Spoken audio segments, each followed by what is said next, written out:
I think the biggest thing is show up every day, man. And then we have to have the mindset, no matter how good we are or however we are early, that's got to be consistent throughout. So consistency will be what drives us. This group's got a lot of hype around them, ready to get to see these guys play. Yeah, it was always baseball. I think I was born to play golf. I lived on a golf course for my entire life, and my dad tried to put golf clubs in my hands for the entire time, and it never really stuck until I was about 16. So it was baseball or nothing when I was growing up. Fall of 2019, was going into my junior year of high school. I topped 76, and I told my dad that I was ready to hang up the cleats. And I played primarily second base at the time. And I was like, I think I'm done playing baseball. And my dad was like, let's try pitching. So I got on a driveline program. It was just chucking plyos into a wall for, I guess, the duration of the winter. Then we got to the spring season, and I was throwing 83, 84, which was good. And then COVID hit, so we lost that whole season. So I just hung out in my garage throwing plyos and doing at-home lifts. So without COVID, I definitely wouldn't be here. So I went from 83 to 88 in that time too.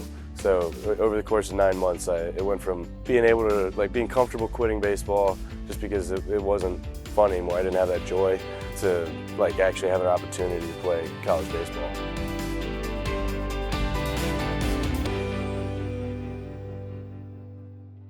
I used to be a really long warm-up guy. High school, I was the drive line, hour-and-a-half warm-up. Just I need my shoulder tube, I need my plyos, I need everything. And then welcome to college baseball, freshman year, you're introduced to the fire drill. Once you're introduced to the fire drill, it's hard to go back. So I started owning that in the bullpen, and that was a big adaptation for me, was actually slowing the game down before the game even started. He doesn't get sped up. You look for a Friday night guy who you can look at it and say it one of two ways. He either starves for the lights or the lights don't bother him at all. So I think Brian more likes the lights and they don't bother him. He just takes it and looks at it and says, yeah, this is just me. So one thing that I think is important to be able to embrace that role is being extremely competitive, and two, having a really short memory. That's something that I really pride myself on, especially playing baseball. Baseball is such a mental game, and for me, I care so much about how I pitch, but I also have to remind myself that that's not the biggest thing. I think just one word is confidence, and he's got ultra confidence in himself. He's up there dancing on the mound, and it's not because he's a bad person, it's because he's having fun and he's playing the game that he loves.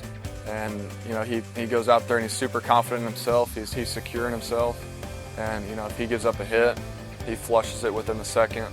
Tell him anything at short, or the catcher never has to tell him anything. He just kind of handles business. I would say Curly's one of my good friends, and he welcomed me in as soon as I walked in, and I would just say he's whimsical, honestly. As you see, every time he throws, he's sticking his tongue out, or that's just who he is. That's what I appreciate about him, is he's the same guy on the field and off the field. He's a guy that you can go to, just talk to, and just play around with, joke around with. And he doesn't take anything too seriously, but when it comes to his business, he has a really great process. As I said before, that's the biggest thing, is he has a focused fun, where he's he's messing around, making jokes, but he's locked in at all times. The biggest thing for owning the Friday role, or owning any sort of performance in baseball, is knowing that my identity's outside of baseball. It's in my relationship with Jesus. That's been a huge part of what's helped me stay centered and what's helped me be competitive in those moments. I can have this, I know my identity lies outside of baseball, so the result doesn't impact me in the moment. Absolutely. I think that's just a credit to who he is as a person, and just being an unselfish guy, just being a guy that's willing to do whatever it takes to help us be the best team possible, and that's exactly what he's been for us. He's just been our rock, and I couldn't think of a better guy to go out there on each and every Friday night and give us 7 strong innings, because he's earned that, and he's done such a great job of just doing whatever they've asked him to do and doing the best of his ability. No, it means a lot. The G means a lot to people around here, people in Athens. And I can see it a lot, especially in the guys that are from Georgia. And that's given me a much greater appreciation for the G and for the school that I'm going to and representing, just by seeing that passion in them. And like at the end of the day, we're playing this game for the fans. So we're trying to give them a show. And it's really cool to have people that support us like Georgia fans.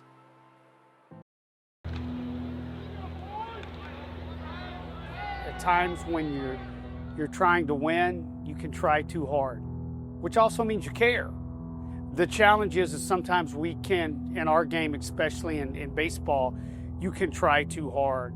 The parts we got to get better at are learning from that and learning how to slow the game down and understanding that, hey, yes, we need that care and that focus, but we still have to keep the game slow.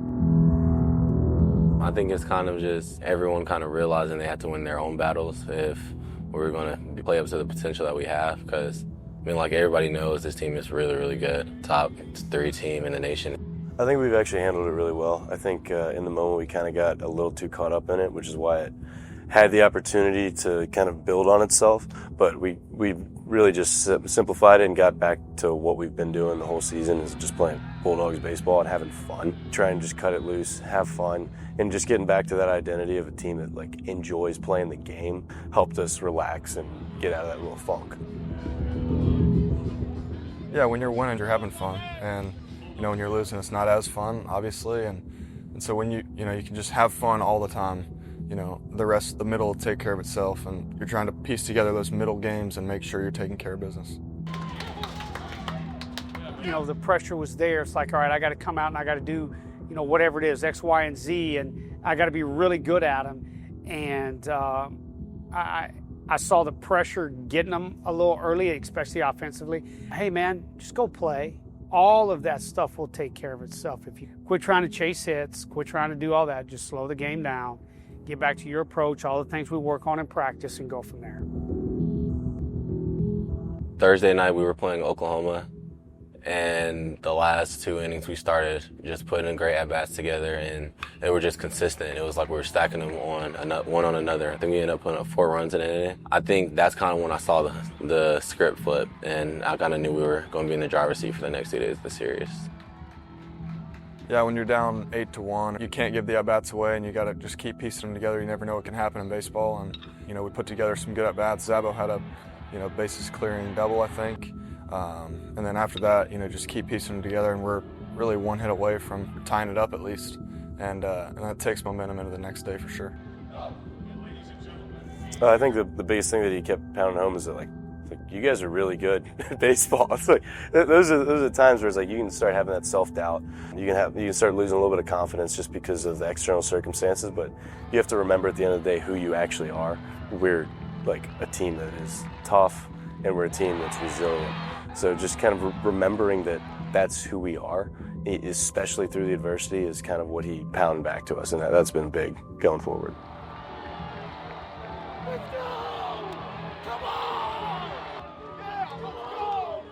We're still here. We're still having fun. We just went through a little rough stretch, and now we're back on the other side, and hopefully we can, take that in Missouri.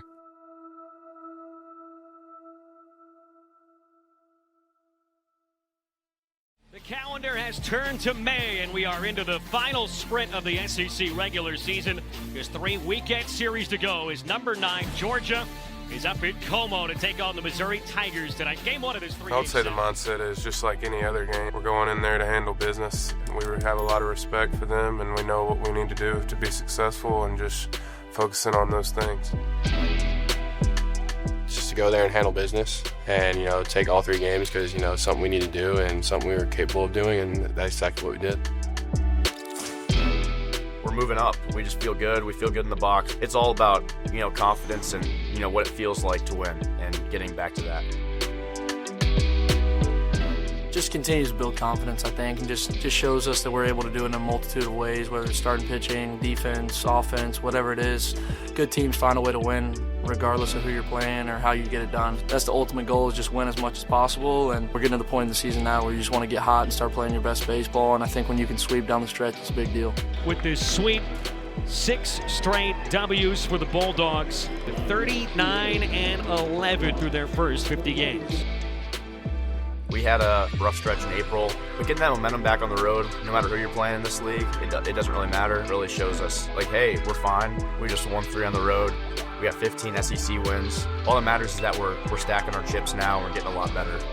I think it just took a few guys just going deep inside and just finding out what it really is they need to see it on the field. And I think we're starting to get it at the right time. I'm excited. I mean, we're about to heat up and get ready to go to playoffs. As a whole team, I don't think we played our best ball, so I think that gives us a lot of confidence knowing that, like, we're sweeping people and we're not even at our highest potential yet. Regular season's coming to an end, and then, we got the postseason, but I'm just going to take it one game at a time and enjoy every time I step on the field with my brothers and just go have a blast. I need to see everyone in the clubhouse relaxed. No matter what happens, we go out and play relaxed, I believe we're going to win 90% of the game. So we're definitely in great shape for Omaha because we weren't really relaxed the last 2 weeks, and I think that kind of played a part in the results that we were having. The biggest thing we can do is just stay loose. Just commit to playing how we know how to play and playing loose and having fun. We're back to actually enjoying the game. As long as we continue just remembering that that's all it is, it's a game. It's something that we're really good at and something that's supposed to be a lot of fun. If we can keep that attitude going into Alabama, going into A&M, and taking that momentum into regional super, we're going to be in a great spot. When you look at this senior group, what have they meant to this team? Oh, Lord. How long we got?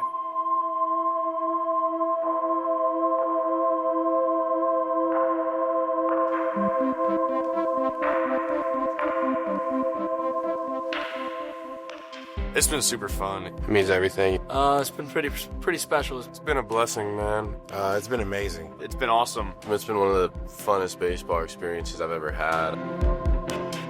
They've meant everything to this team, right? I mean, I get asked a lot, Wes, how do you do in the portal? How do you create culture? How do you get your guys together? Well, if you're going to go hunt the portal and you're going to do what we've had to do here the last 2 years and bring in a lot of players and turn over a lineup, you better have some key cogs in there that are seniors, that are older, that want to lead, that want to win, that know how to do things the right way. A lot of us are new guys. I'm new, and then, just meeting all these new people and getting so close so fast and just feeling like I'd go to work for these guys every day we step on the field has just, that's had a huge impact on me. Burnett slugs this one deep into left. This one's got a chance. Davilov's looking up. This ball is over the trees into the park. I feel like every kid, dreams and when they're a little kid about playing in the SEC and playing at the highest level and being able to play with guys that, are probably going to be some of the biggest stars, and will be superstars one day. And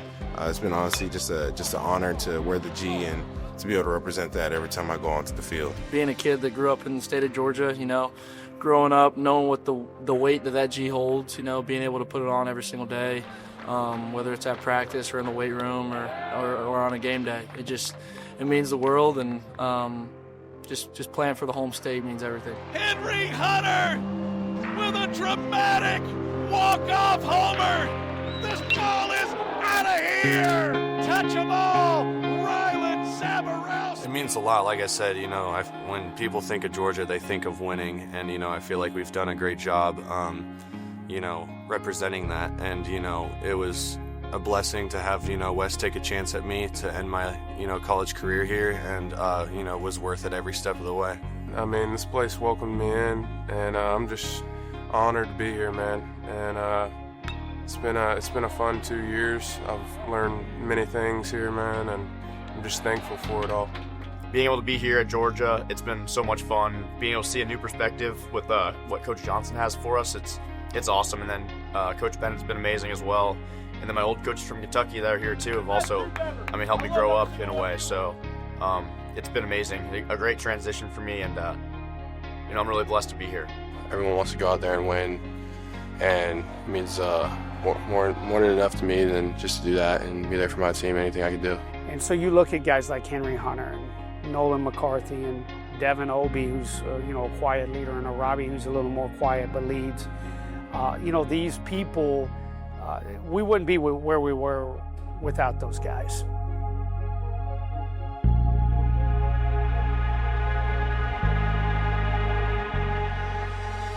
being surrounded by 40 guys who are all your best friends is pretty cool, and I'm not sure if I'll ever get that again, whether it's in a job or on a team. And you don't usually get around a bunch of guys who you genuinely like and love spending time around, all of them. So it's just so much fun coming to the field every day knowing you're going to see all your best friends.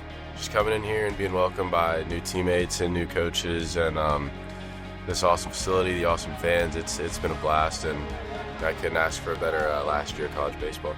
It's something that I'll always remember, and always, when it's gone, I'm gonna wish that I had it to do over again. It's really it's a nice time in life, man. It's a blessing, and I'm just thankful for every moment I get to represent Georgia. It's been an amazing journey. I've only had I wish I had a whole year to be with these guys, but just one semester was enough for me. And I love these guys to death, and can't wait to see what we have in store for the rest of the season. I'm super thankful for all the relationships I've been able to build, and just really thankful for the opportunity that the coaching staff here has given me. And I wouldn't change 1 second and hope to finish it out the right way.